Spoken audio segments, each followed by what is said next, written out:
The contortionist isn't simply one who pleases others. She is the one who bends reality, timing, needs, and self-permission to keep attachment, credibility, and safety intact. Her core belief isn't, if I'm nice, I'll be loved. It's deeper. It's, if I move the right way at the right time with the right explanation, no one will abandon me, misunderstand me, or be harmed by my choices. The contortionist doesn't bend because she's docile. She bends because at some point in her life, bending kept her safe. Before we understand the contortionist, we have to understand attachment. Attachment isn't just love. Attachment is the nervous system's need for safety through relationship.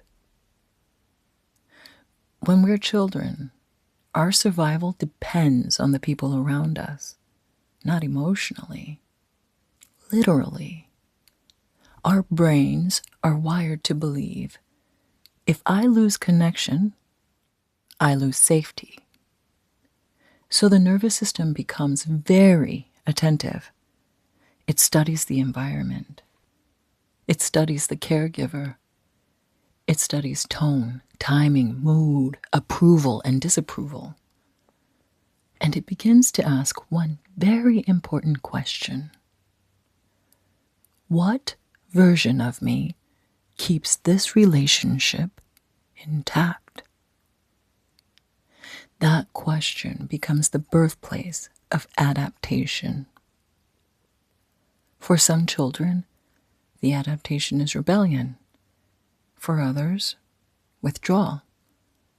And for the contortionist, the adaptation is bending. Now, let's shift and talk about what shame is and why it fuels the pattern. Shame is often misunderstood. Many people think shame means feeling embarrassed or guilty. For the contortionist, shame fuels something that runs deeper. Shame is the belief that who they are is the problem. Not what they did, but who they are. And when a child feels that their needs, emotions, or boundaries create discomfort or rejection, the nervous system starts strategizing to solve the problem. If I were quieter, if I were easier, if I explained myself better, if I didn't upset them, if I didn't need so much, then maybe the relationship will stay intact. So the child begins adjusting, softening, explaining, over-considering, anticipating. The child learns to bend, and over time, that bending becomes a skill, a very refined one. When someone is highly adapted, like the contortionist, they often anticipate others' reactions. They adjust their behaviors to influence outcomes. They try to prevent conflict, soften or manage situations. They over-explain to avoid misunderstanding, or they try to keep relationships stable. To someone who doesn't understand trauma adaptations, that could look like trying to manage everyone, trying to control how others feel, manipulating the situation. They often say things like, "You're too sensitive. You're trying to guilt people. You're being manipulative." Or "You're overthinking everything." But internally, those accusations aren't the motivation at all. The contortionist is just trying to prevent rupture. Control behavior comes from preserving power, maintaining authority or preference.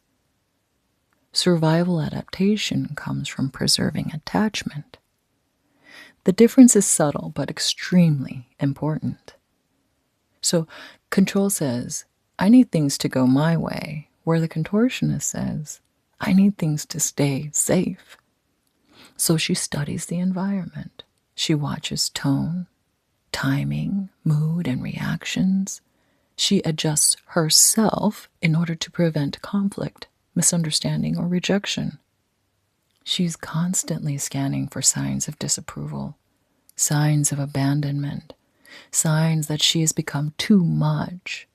She tries to move in ways that minimizes discomfort for everyone else. From the outside, this can sometimes look like control, but the motivation is different. Control tries to shape others. The contortionist tries to shape herself. She bends her voice. She bends her timing. She bends her needs. All in the hope that the relationship will remain intact. At the root, the contortionist is not trying to control people. She's trying to maintain safety in a relationship where at some point in her life, safety felt uncertain. It feels like survival because the nervous system remembers something important. It remembers the moment when being yourself created danger. So the contortionist develops a quiet promise inside her body. If I just move carefully enough, everything will stay okay. The contortionist rarely controls others. She controls herself so thoroughly that the environment feels easier for everyone else. So the challenge here is that the contortionist becomes so skilled at adapting that she can forget what her own center feels like.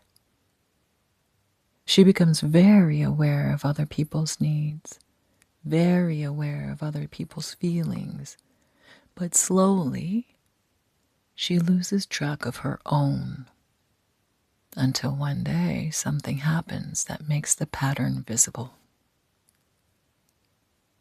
The contortionist was never the enemy.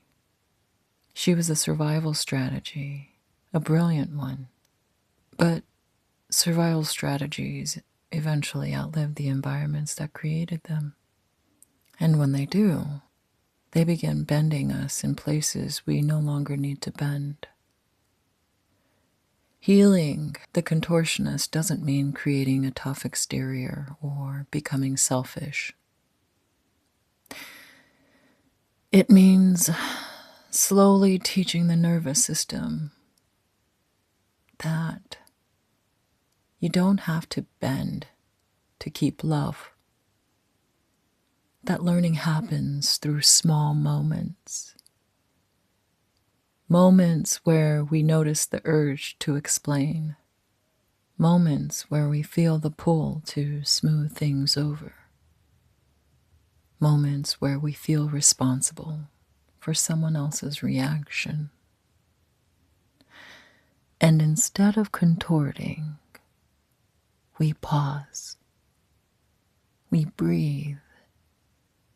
And we let our center remain where it is.